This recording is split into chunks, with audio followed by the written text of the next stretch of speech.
Hola, en este video voy a hablar sobre el libro de la ciudad antigua. En el libro pues abarca 6 libros que hablan sobre cómo era la ciudad en un principio. En el primer capítulo habla sobre dos cosas muy importantes, sobre la religión del culto de los muertos y el fuego sagrado. Para empezar, el culto a los muertos pues se hablaba sobre que el principal dios para las antiguas familias pues eran sus muertos. A ellos les ofrecían las comidas fúnebres. Se decía que cada familia tenía un culto hacia los muertos. Se decía que, bueno, el libro hablaba de hecho que cuando un muerto fallecía se le ponían en su tumba, bueno, la tumba se hace dentro de su casa, y se le colocaban cosas como lo que le gustaba, comidas para el camino o algo así. Esto se ve ahora muy en día con lo que viene siendo el Día de Muertos, que pues por ejemplo en la actualidad hacemos hacemos por ejemplo los altares. Entonces eso viene desde ahí, que por ejemplo se le colocaba lo que se llamaban honores fúnebres. E incluso por ejemplo si el padre de la familia fallecía, este y tenía esclavos, pues estos esclavos se les tenía que mochar la cabeza y echarlos junto a la tumba. En la cuestión del fuego sagrado, cada familia tenía un fuego sagrado al centro de su casa, el cual no se debía apagar porque era pues el enlace que tenía con los dioses. Entonces, la primera religión que tuvo la familia pues fue de los dioses bueno, que más bien estaban basados a, a los, a los difuntos familiares de ellos. En el segundo capítulo llamado La familia, bueno, pues en este nos habla sobre cómo estaba conformada la familia. Pues era como todo, bueno, como antes en la antigüedad. Era una familia tradicional. Era pues, compuesta por padre, madre e hijos, y pues estos tenían algunos deberes. La principal cabeza de toda sociedad pues eran los padres de familia, quienes llevaban pues el control, y de hecho eran los que impartían justicia a lo largo de cualquier problemática y resolvían cualquier cosa que las familias debieran o tenían en un presente. Eh, en la cuestión del matrimonio pues se decía que pues cada familia tenía sus hijos, y por ejemplo si una persona quería pertenecer a otra familia tenía que renunciar a dos cosas. Primero tenía que renunciar a la otra familia de los dioses que tenía con la otra familia. Asimismo tenía que una vez que integraba a la otra familia pues ya no tenía derecho de regresar con su familia originaria, y esto se conocía como adopción. Asimismo en la cuestión en el derecho de la propiedad, pues se decía que cada persona simulaba su lugar, o sea, su área donde ellos habitaban, por medio de que ellos enterraban a sus muertos. Eh, en el derecho de sucesión, que también habla en el libro, pues se dice que los únicos que podían suceder a las propiedades en este caso al patrimonio que tenían las familias, pues eran los hijos. La hija no podía recibir herencia, y de hecho en cuestión de los honores fúnebres, la hija, pues, mientras estuviera en la familia hasta una determinada edad, y mientras no se casara, rendía los honores fúnebres a su padre, y en caso de que la madre se muriera, pues ella le correspondía. Pero, por ejemplo, si la hija mayor, hablando en términos en, en el sexo femenino, la hija mayor no, sí, en el momento que se casaba, pues debía rendirle honores a su esposo. O sea, ya se deslindaba totalmente de la familia.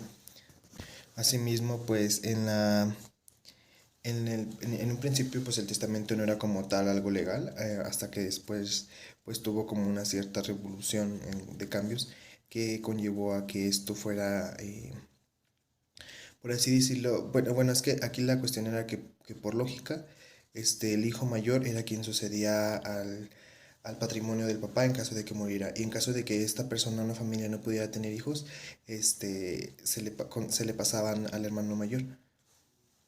Bueno, en el tercer libro, que es sobre la ciudad, habla sobre la patria y la curia y la tribu. O sea, eran las principales formas de organización que tenían en la sociedad. Entonces, bueno, es que en un principio la sociedad no tenía como tal una organización establecida, más bien todo se dividía por familia, después fue por fatrias y después fue por curias, después fue por tribu. Aquí ya cuando, bueno, en este libro habla sobre las nuevas creencias religiosas que tenían, porque como lo mencionaba, en el capítulo 1 se decía que los dioses de cada familia eran pues sus difuntos, o sea, a los que rendían los honores fúnebres. Aquí ya empieza a haber como un incremento de dioses porque ya se ven más como una sociedad. O sea, cada curia tiene sus dioses, cada patria tiene sus dioses, pero en algún momento pues se mezclan. Por ejemplo, se mezcla, bueno, se decía que había, bueno, tenían diversos dioses, por ejemplo, como era, lo era Ateneas eh, y dioses del Olimpo, que ellos creían en eso. Eh, Aquí en este libro menciona cómo por medio de la urbe de la ciudad se empieza a formar.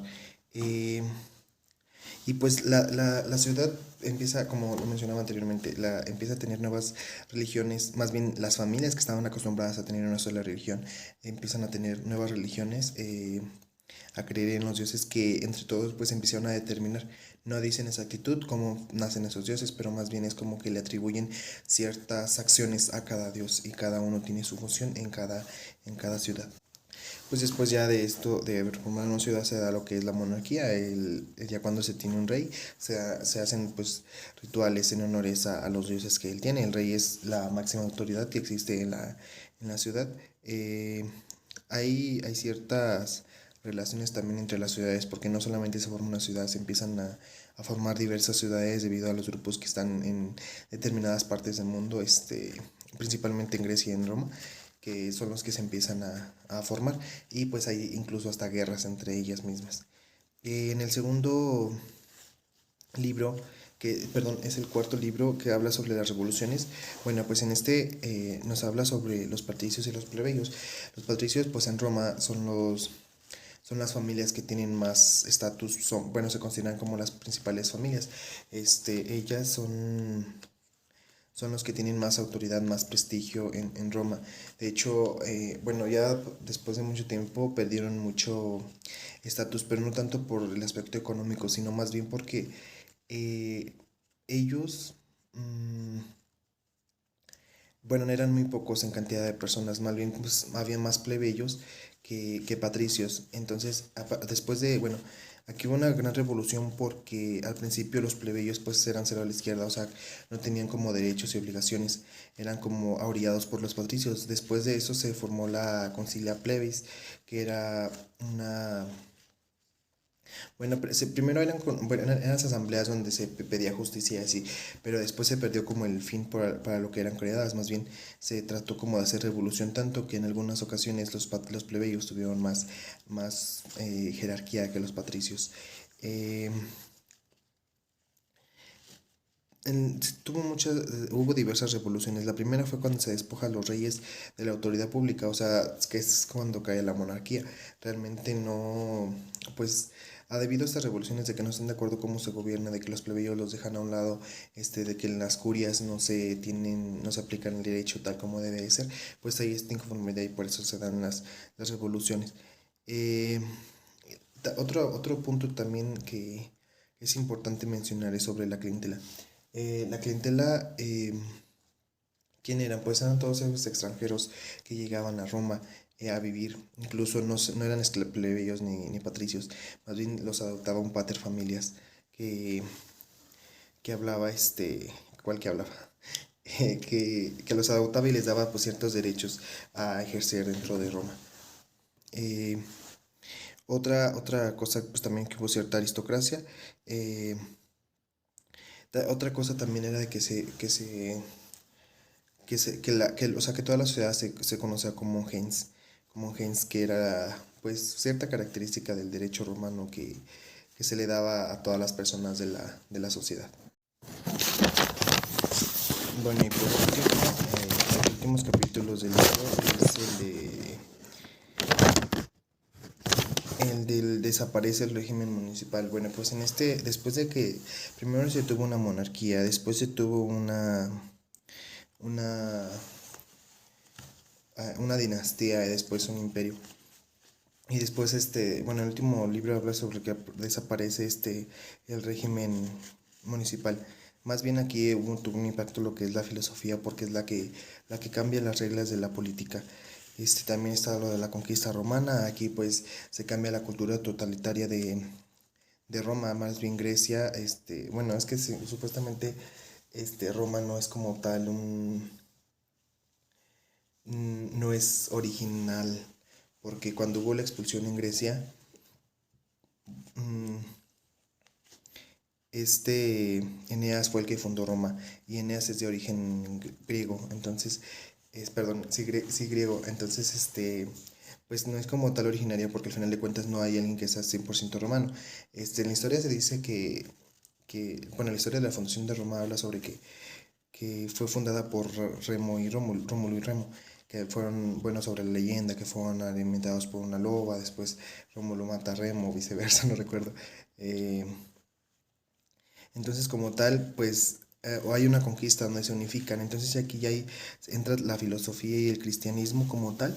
Este, no, ya, bueno, el cristianismo tiene gran impacto porque cambia la forma de gobernar en cuestiones filosóficas.